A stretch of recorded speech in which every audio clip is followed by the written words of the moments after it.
Cinema బాగుందా బాగోలేదు తర్వాత. అందులో ఇదిగో మన బాబీ సింహ కూడా.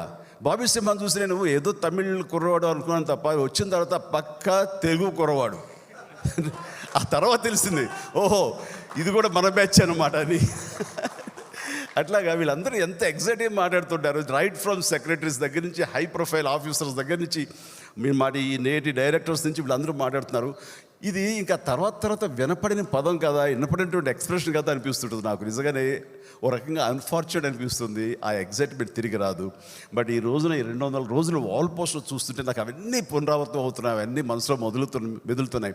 సో అలాంటి ఎగ్జైట్మెంట్, అలాంటి స్పెషల్ ఫీలింగ్ నాకు ఈ వాల్టర్ వరే 200 రోజుల ఈ సందర్భంగా నాకు కలుగుతుంది. ఐఎమ్ రియల్లీ వెరీ హ్యాపీ అండి.